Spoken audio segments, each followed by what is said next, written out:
এখন বিয়ে আমার আগেও যেহেতু হয়েছে ভাইয়া, একই নিয়মে হয়েছে, একইভাবে হয়েছে। কোর্ট রেজিস্টারের যে পেপার থাকে ব্লু কালারের, আমি ওখানে সাইন করেছি, সেম বিয়ে যেভাবে হয় ওভাবেই হয়েছে। এখন আমি কিভাবে বুঝবো যে এটা ফেক না রিয়েল? কিন্তু আমি তার কাছে পেপারস চাচ্ছি, সে আমার কাছে কোনো পেপারস দেয়নি এখন পর্যন্ত। সো আমি একটু এই ব্যাপারে একটু কনফিউজ যে আসলে বিয়েটা কি সে আমার সাথে ফ্রড কিছু করলো কিনা। কারণ বিয়েটা তো তার লোকই ছিল, আমার কোনো পার্সনও ছিল না ওই বিয়েতে। আপনারা যে মামুনকে চিনেন সেই মামুন কিন্তু আসলে খুবই হিংস্র একটা মামুন। উনি মানুষের সামনে হেসে খুবই যেভাবে কথা বলে, উনি আসলে এরকম না। মামুনের আগের বাসায় ডি ব্লকের 12 নম্বর রোডে যে বাসাটা, ওই বাসায় আমাদের বিয়ে হয়। বিয়ের কোনো ডকুমেন্ট পেপার মামুন আজ পর্যন্ত আমাকে 4 মাসে দিতে পারেনি। আমি অনেকবার চেয়েছি বিয়ের পরে। সো বিয়েটাও ভ্যালিড করেছে কিনা আমি জানি না, নাকি আগের বারের মতো সেও আমার সাথে বিয়েটা ফেক করলো আমি কিন্তু এখনো জানি না ভাইয়া। বিয়ের পর থেকে সে আমার গায়ে হাত তোলা শুরু করে। এটা হয়েছিল আমার প্রথমত আমার ফ্রেন্ড সার্কেল বা আমার আত্মীয় স্বজন কেউই তার ব্যাপারে আমাকে অ্যালাউ করেনি শুরু থেকে। আমি সম্পূর্ণ সবার থেকে ডিটাচ ছিলাম। বিয়েটা হয়েছে তার বন্ধু বান্ধব, তার মা বাবা, আর সাথে তার পরিচয় ভাইয়া আমার একটা ছোট বোন।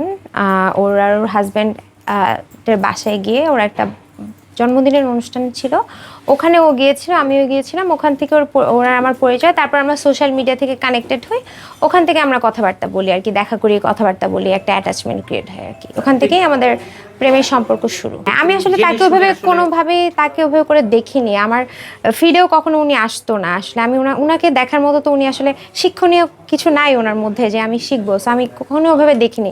যখন ওনার সাথে পরিচয় হয় তখন আমি ওনার সম্পর্কে দেখেছি, আর সে আমাকে বলেছে যে দেখো সোশ্যাল মিডিয়া লাইফটা তো ডিফারেন্ট, সোশ্যাল মিডিয়ার বাস্তব জীবন এক না।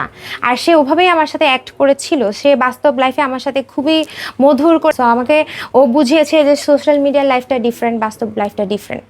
সো আমি ওকে সোশ্যাল মিডিয়াতে যেভাবে ওর মানে নেগেটিভিটিগুলো জানতাম, সে আমাকে বাস্তবতা এটা প্রকাশ করেনি আমার সাথে যখন সম্পর্ক ছিল। তো আমি বুঝতে পারিনি আসলে সেই মানুষটা এরকম হবে। যখন কন্টিনিউ চলে রিলেশন অবস্থায় আমি জানতে পারি সে বিভিন্ন মেয়ের সাথে সম্পর্কে জড়ায়, তখন আমি তার সাথে রিলেশনটা শেষ করে দিই। আমাদের রিলেশনটা ব্রেকআপ ছিল অনেকদিন। তখন সে নেশাগ্রস্ত হয়, ইয়াবা সেবন করে, বিভিন্ন মেয়ের সাথে আবার কানেক্টেড হয়। আমি আর তাকে নিয়ে বদার করিনি। আমি তখন দেশে ছিলাম না অনেকদিন।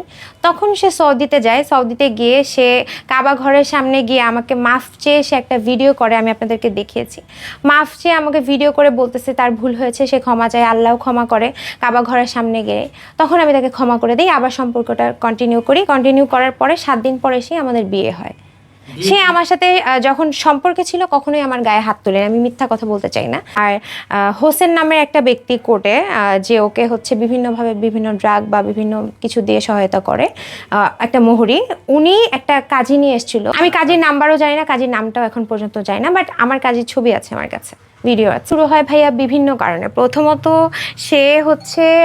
সে তো নেশা করে, তার আচরণ ঠিক না। তখন সে বিভিন্ন সময় প্রিন্স মামুন, আচ্ছা প্রিন্স মামুন বিয়ের পর থেকে ধরেন, যখন আমি বিয়ের আগে যে জিনিসটা টলারেট করে ওনাকে মাফ করে বিয়ে করেছি, বিভিন্ন মেয়ের সাথে সম্পর্ক, বিয়ের পরে নিশ্চয়ই আমি এটা মেনে নিব না, কারণ আমি ওনাকে অনেক স্যাক্রিফাইস করে বিয়ে করেছি। তখন যখন সে মেয়েদের সাথে কন্টিনিউ কথা বলা শুরু করে, বিভিন্ন সাবজেক্ট নিয়ে তার সাথে আমার লাগলো, সে টাকা চায়, মেয়েদের সাথে সম্পর্ক করে, আমি তাকে ডিনাই করি করতে, এগুলো বিভিন্ন বিষয় নিয়ে তার সাথে আমার সমস্যা সৃষ্টি হয়েছিল ভাইয়া। আমার সামনে খায়, আমার পিছনে খায়, এখন আমি তার সাথে থাকি। আমি তো এই জন্যই তো মারামারিটা হইতো, এই জন্যই তো সে আমাকে মারতো আমি যখন তাকে ডিনাই করতাম, তাকে বলতাম। আমাদের 4 মাসে বহুবার, আমি হিসাব করতে পারবো না। ইভেন মায়েরগুলো শুধু মায়ের জন্য, তার অনেক ভাই ব্রাদার আছে যারা আমাকে মায়ের ফিরিয়েছে, তার বন্ধুরাও আছে, হেলাল, তারপর নিশাদ ভাইয়া, এই কিছু মানুষ আছে আমাকে মায়ের ফিরিয়েছে। তারা দেখেছে আমার এদিকে সাদা ফেনা বের হতো ভাই।